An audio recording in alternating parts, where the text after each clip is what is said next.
My name is Natalie Dennis. I've been doing appraisals forever. Not physically, I'm not an appraiser. I've actually done my classes, but I work for an appraisal management company. I have 30 years in the lending background, so my expertise is not just really about the appraisal itself. It's more specifically about what Fannie, Freddie, and HUD will let you do.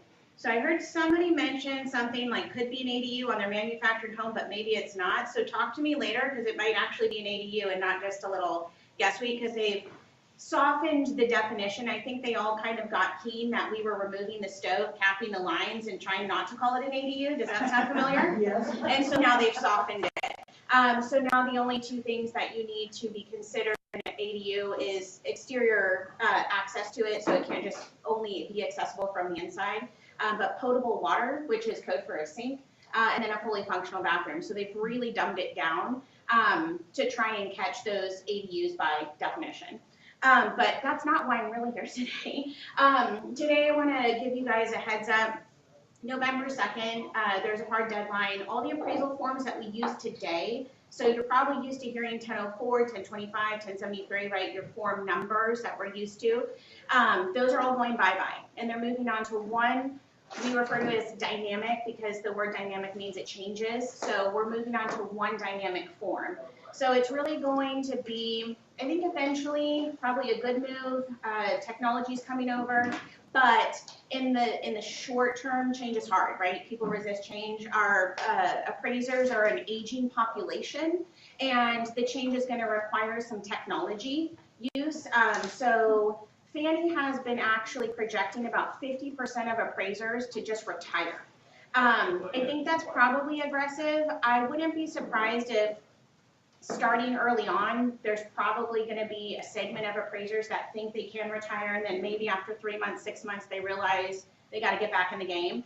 So I am anticipating some initial hurdles, if you will, but we'll go over all of that with this deck. So basically at the top, you see this whole funnel. Like today, when Joe Kelly sends me appraisal orders, he's going to be picking, is it a single family? Is it a multifamily? Is it a condo, right? Is it conventional? Is it FHA? So all of these things. Well, in the new form, you're just picking one form. It's called 3.6. So all the forms that we know today, it's technically referred to as 2.6. The new form is one universal form, 3.6. So we're just kind of highlighting here that all of these forms are going to go bye-bye. One of the biggest things is, I know everybody struggles when an appraiser makes a report subject to some kind of repair, right? And we can never find it. It's just buried in what we refer to as the general addendum. So the appraisers put in like a few extra comment pages, and then they just start typing. And sometimes it's paragraphs upon paragraphs in regards to why comp 3 has a $20,000 adjustment, why, so on and so forth. So the new form is actually getting rid of the comments altogether.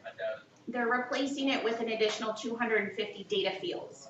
The whole goal is to get wherever the comment, instead of in the report where you'll see a lot of times the appraiser will type C addendum, the whole point of the new form is to, if you had a question about the ADU, does it have permits, everything's going to be in the spot instead of the appraiser referring to C addendum. So you don't have to stop on page 1, scroll to page 15 to read through the comments. So that should ultimately be a value add for us. We're just going to have to get used to reading through the form now. So November 2nd, the clarification was any appraisal ordered starting on November 2nd. So that's when it kicks in.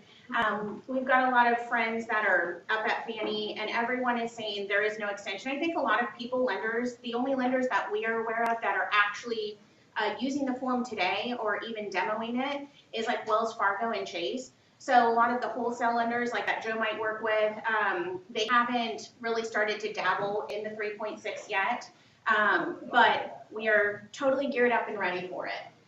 One of the things that I think, especially for you guys, that's going to help in the California market with conventional financing is any kind of configuration on a lot, a 4, they will start lending on. You can't do that today. If you have a duplex today that has an ADU on it, which I get is rare, but we're all moving in that direction. People convert garages. They put the ADUs up anyways, right? Permits or not.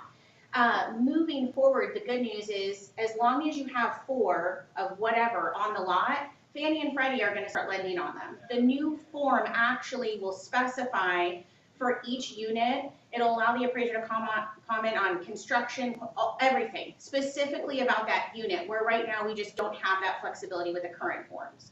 And they're doing those today. As long as you can find a lender willing to use 3.6, they started lending on those March 31st. But the deadline in general overall is November 2nd. Any questions about that? No?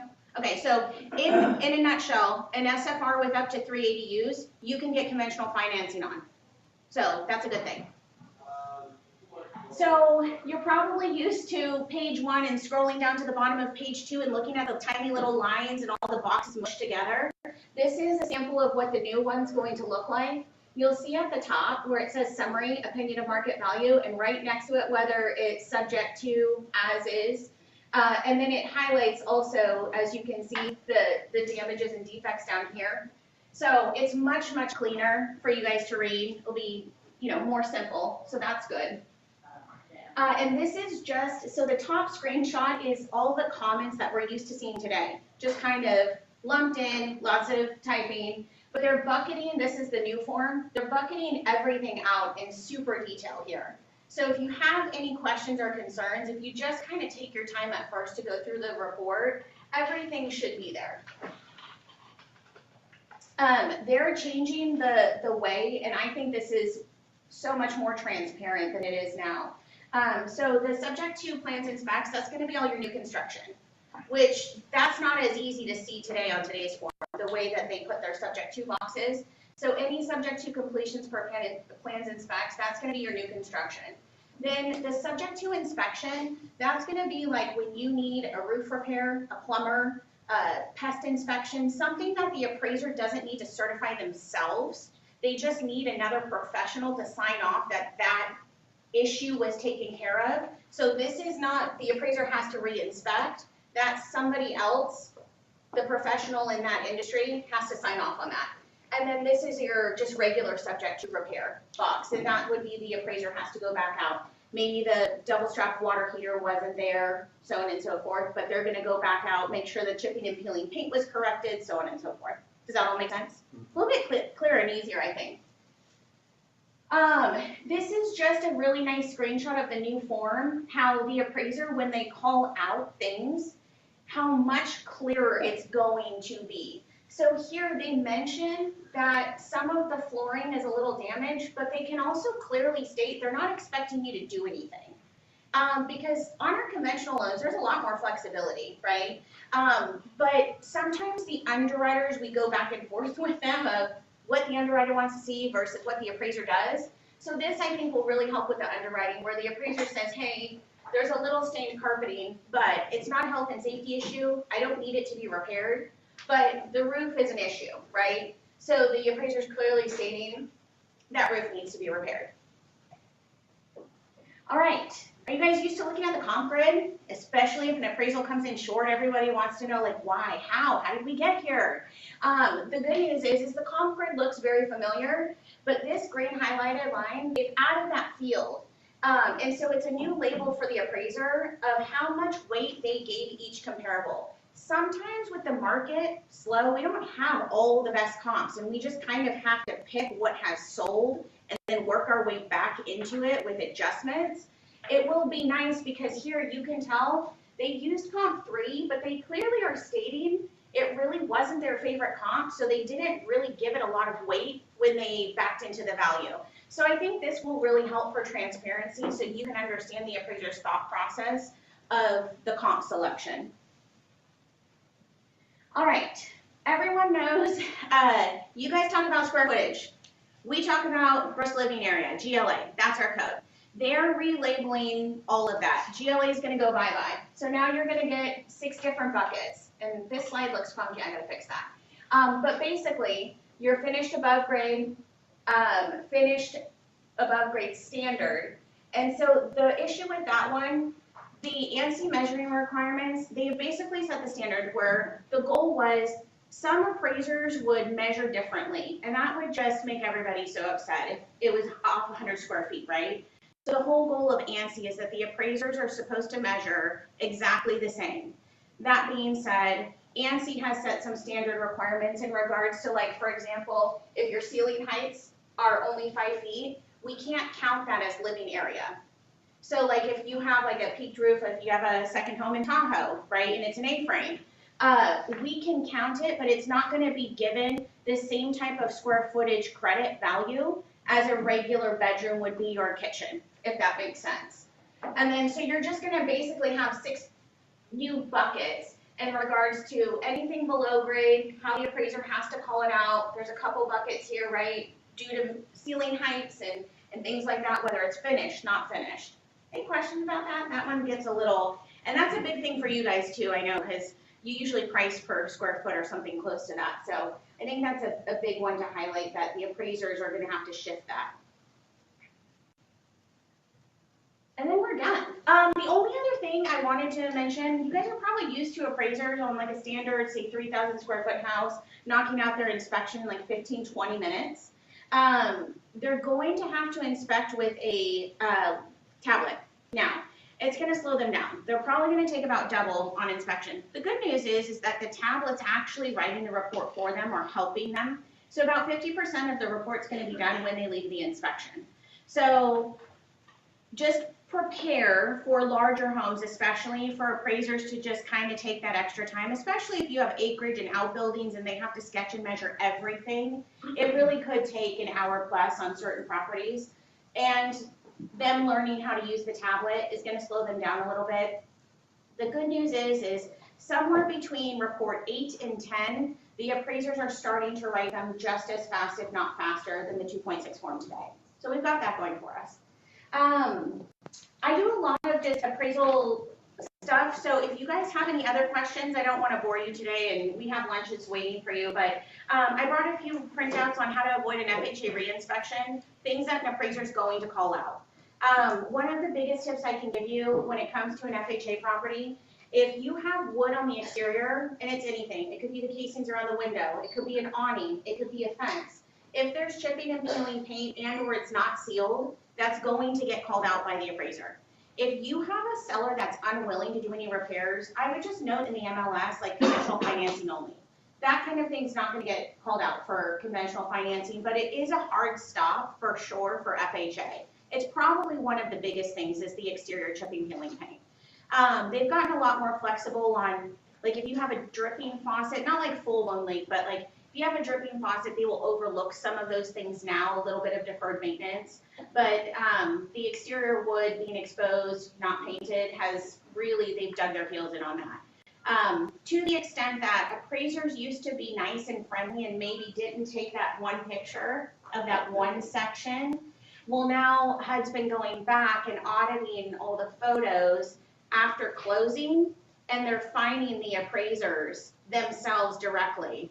And so the appraisers are having to pay money, do, slap on the wrist, hey, you need some education refreshment, and then also HUD directly licensed them as well. It's not us who gives them their FHA license, it's HUD. So they want to obviously be able to still appraise for HUD. So it's been a little bit weird lately, but HUD's been really, really locking down on that. Same with swimming pools. If you guys have empty swimming pools, those are big health and safety issues. So make sure there's a fence around it and or professional tarping. It can't just be a tarp that you grab from Home Depot and put some bricks or rocks on it. It needs to be secure that way. Somebody can't just step onto the tarp and then fall into the pool. For conventional, what I would recommend that I think is the cheapest and easiest, the appraiser doesn't have to test any utilities on conventional. It's only FHA that can do that. So if you have an empty pool, I would just put water in it because the pool equipment itself doesn't have to work, and then it eliminates the health and safety issue if we're talking about a conventional loan. Does that make sense? Mm-hmm. Okay. So if you are kind of needing some suggestions, ideas on how to get around, the guidelines with the lenders and what the best practices is, you can find me on Instagram. I'm under the Appraisal Geek.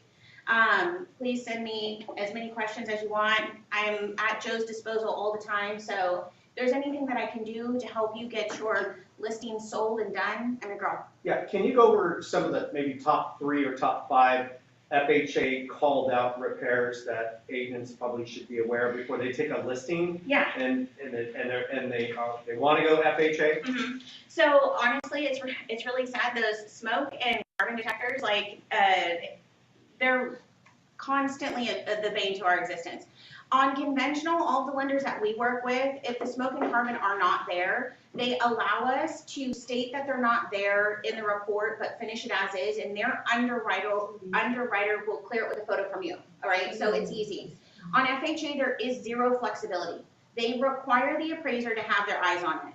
So if you're going to accept an FHA deal, please make sure before the appraiser goes out that the water heater's double strapped and that the smoke and carbons are in there, because we can't be nice on those and just take photos. We have to do the re-inspection, which is a huge pain in the butt.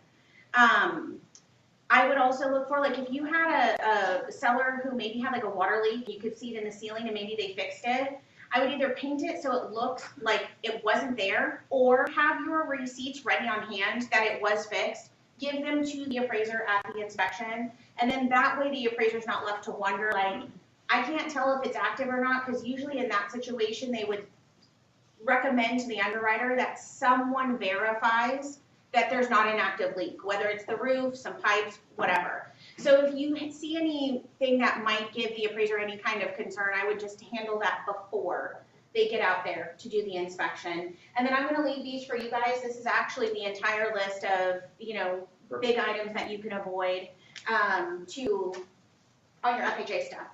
So, Perfect. Yeah. Any other questions? Any questions at all on appraisals? No? You guys are good? Okay, very good. Let's give Natalie a hand. Thank you very much. Appreciate it.